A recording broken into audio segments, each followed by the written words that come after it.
नाम अनेक अनूपा और मैं नृप कहब स्वमति अनुरूपा। मैया तुम्हारे लाला है ना जो बहुनी संत नामानि रूपाणी च सुतस्यते, इनकी कितने नाम। जब ये गाय चराएगा मैया तो इसका नाम गोपाल हो जाएगा, जब रास रचाएगा तो रास रचैया, और जब ये बंसी बजाएगा तब बंसी बजैया कहलाएगा। तो जस जस लीला करही ये जबही और तस तस नाम होए या के तबही। आज भगवान कृष्ण का नामकरण हुआ। कृष्ण कर्षयति कृष्ण, जो सारे संसार का हृदय चित्त अपनी ओर आकर्षित कर ले वही कृष्ण है। हम चाहेंगे कि कुछ समय कुछ क्षण श्री मानवेंद्र जी महाराज के द्वारा दो शब्द सुनने को प्राप्त हों, ताकि हम आप सभी लोग हैं आए हैं तो कुछ क्षण हम चाहेंगे व्यास मंच की ओर से कि वो कुछ क्षण भगवान नाम संकीर्तन जो भी हो प्रदान करें सभी को। जय श्री राधे, जय श्री कृष्ण, जय श्री राम।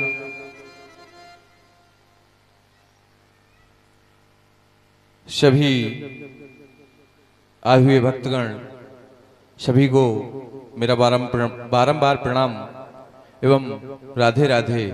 तो सभी लोग राधे राधे राधे राधे। हमारे भ्राता श्री परम विद्वान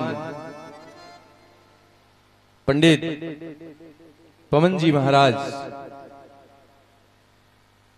का संदेश पहुंचा कि ग्राम चंद्रशी में श्रीमद् भागवत कथा का आयोजन चल रहा है, क्या आप आ सकते हैं। मैंने कहा महाराज जी मैं चंद्रशी को अपना गांव समझता हूं, जो यहां से मुझे प्रेम मिला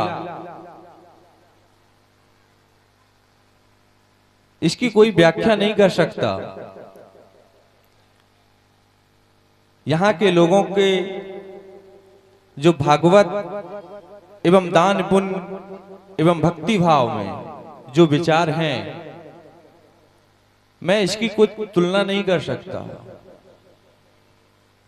ये एकदम अथाह है। मैं करीब 1.5 वर्ष से बहुत अच्छी तरीके से जिस प्रकार एक शरीर में रक्त बहता है इसी प्रकार मैं यहां के लोगों से जुड़ा हुआ हूं। जो यहां के लोगों ने मुझे मार्गदर्शन दिया, हनुमान दास बाबा के आशीर्वाद से जो इन लोगों का सहयोग रहा, मैं हमेशा चंद्रशी का ऋणी रहूंगा। और चंद्रशी में कोई भी कार्य अगर होता है वो भागवत कथा का या मंदिर निर्माण का या राम कथा का या कोई भी धार्मिक कार्य होता है उसमें मैं तन धन से सहयोग अवश्य करूंगा। जय हो।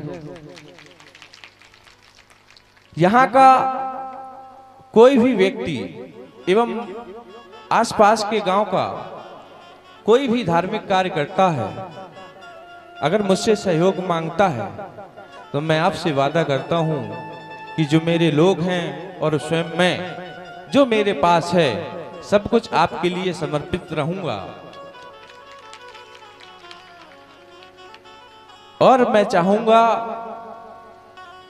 जो कमेटी के रिरुआ धाम में करीब यहां से 100 लोग जुड़े हुए हैं उन लोगों को एवं युवा कमेटी को एवं बुजुर्ग तुल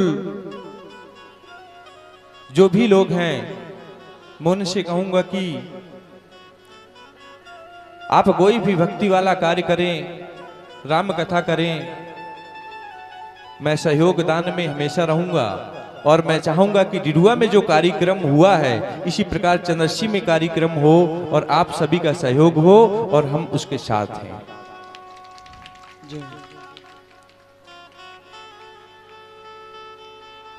और ऐसा नहीं कि मैं उस मंच से बोलता हूं, यह भी एक मंच है। कोई भी व्यक्ति अगर कार्य कराएगा मैं रहूंगा।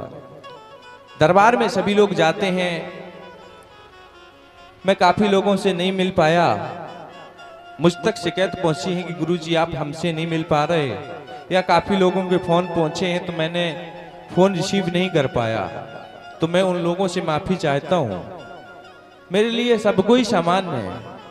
मैं चाहूंगा कि जितने से जितने जल्दी भगवान की आप पे कृपा हो, लेकिन कृपा हर किसी के किस्मत में नहीं है। जैसे हमारे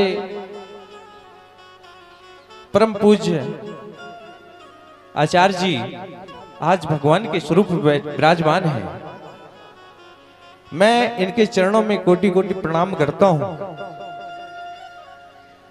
ये सौभाग्य हर किसी की किस्मत में नहीं है।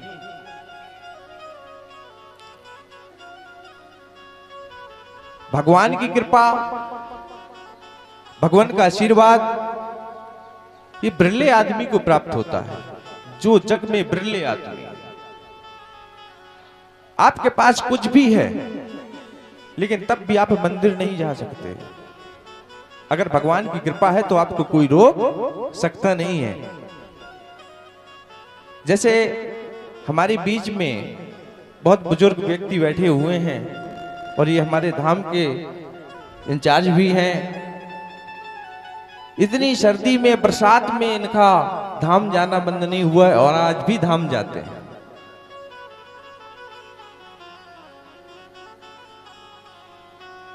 अब एक सवाल मुझे एक भक्त ने किया, महाराज जी कहा कि हमारे पास अगर कुछ है नहीं तो हम दान कैसे करें।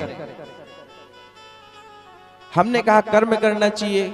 बोले कर्म तो करते हैं तो मंदिर जाने की क्या आवश्यकता। अगर मैंने कहा कर्म को धर्म से जोड़ दिया जाए तभी वो कर्म होता है। एक चोर भी तो कर्म करता है, एक चोर भी कर्म करता है, उसके पास भी पैसा होता है। एक कसाई भी कर्म करता है, वो भी कर्म कर रहा है। लेकिन कर्म कब अच्छा होगा? अगर कर्म को धर्म से जोड़ा जाएगा तभी वो कर्म मायने रखता है। तो बोले महाराज जी हमारे पास तो पैसे नहीं, हम दान क्या करें। तो हमने कहा कि आप ये बताओ कि भोजन करते हो। बोले हाँ। मैंने कहा कितनी रोटी खा लेते हो। बोले 5-6। तो बोले हमने कहा कि 5-6 अगर खा लेते हो तो एक रोटी अगर कम खाओ तो क्या तुम्हें कोई दिक्कत हो जाएगी। तो बोले नहीं। तो मैंने कहा एक रोटी वो दान करना सीख जाओ। बोले फिर। मैंने कहा ये कथा में लिखा है कि एक हाथ से दान करने वाले व्यक्ति को 10,000 से वापस होता है। अगर हम एक हाथ से दान करते हैं, श्री राधे, अगर हम एक हाथ से दान करते हैं तो 10,000 हाथ से वो वापस प्राप्त होता है।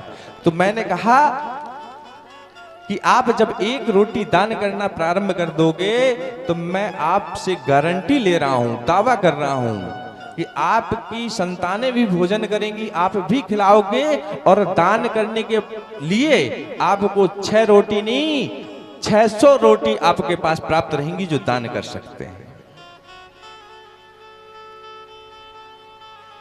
इसी प्रकार अगर आपका मन नहीं लगता पूजा में तो आप बिल्कुल सूक्ष्म रूप से प्रयास करिए। पूजा में मन नहीं लगता तो छोटे से पूजा से प्रयास करिए। अगर कोई प्रोग्राम भागवत कथा का कराना है तो छोटे से प्रारंभ करिए। बस भगवान का विश्वास रहे,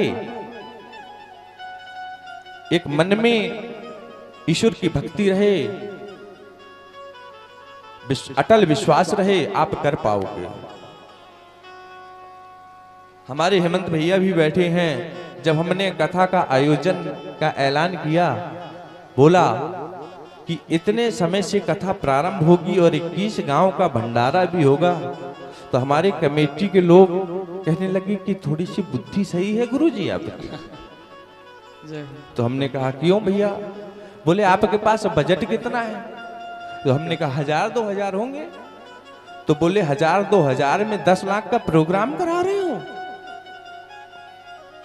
तो मैंने कहा कि हमारी बुद्धि तो नहीं खराब है, लेकिन आपकी खराब है। बोले क्यों? मैंने कहा ये बताइए, भगवान का कोई कार्य करें, उसमें अगर भगवान साथ में हैं तो क्या कोई कमी पड़ सकती है क्या?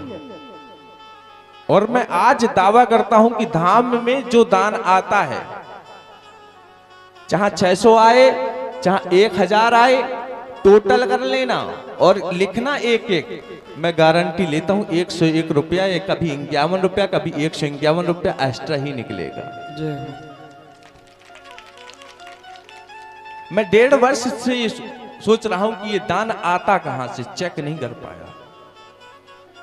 और यही कारण है कि जब भी कथा होती है तो हनुमान जी महाराज अवश्य उस कथा में विराजमान होते हैं।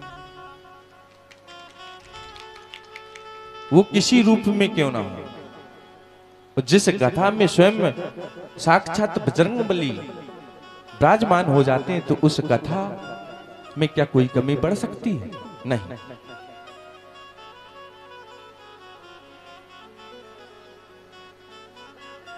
हम थोड़ा सा विचार करें कि हमारा जीवन कितने दिन के लिए है और ये सृष्टि कितने दिन के लिए है, तो हम 1 सेकंड का 100वां हिस्सा भी नहीं पहुंच पा रहे हैं। ये सृष्टि करोड़ों वर्ष की है, जीवन 60, 70, 80, इससे ज्यादा तो आगे कोई जाता नहीं। किस्मत वाला है जो चला जाए, और चला जाता है तो किड़लता रहता है। हम इतने जीवन में अपना पराया, दुश्मन सब कुछ बना लेते हैं। अब ये बताइए कि करोड़पति की क्या अलग व्यवस्था होती है कि जलाने की? वही व्यवस्था होती है ना। इंसान मर जाए तो तुरंत नाम चेंज कर दिया जाता है, स्वर्गीय फलाने। वस्त्र उतार दिए जाते हैं, कफन पहना दिया जाता है। अच्छा, कोई अंतर तो नहीं है कि करोड़पति को कोई अलग कफन पहनाए और रोडपति को कोई अलग कफन? नहीं ना, सेम कफन। आपका नाम स्वर्गीय चेंज कर देंगे। आपकी बॉडी से घृणा करने लगेगी, बॉडी खराब हो जाएगी, जल्दी जलाओ, हटाओ।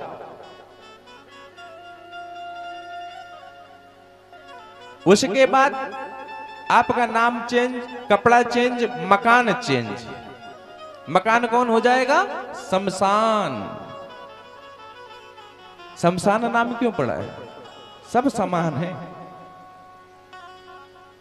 चाहे करोड़पति को जलाओ, चाहे किसी को जलाओ, सब कोई समान है वहां।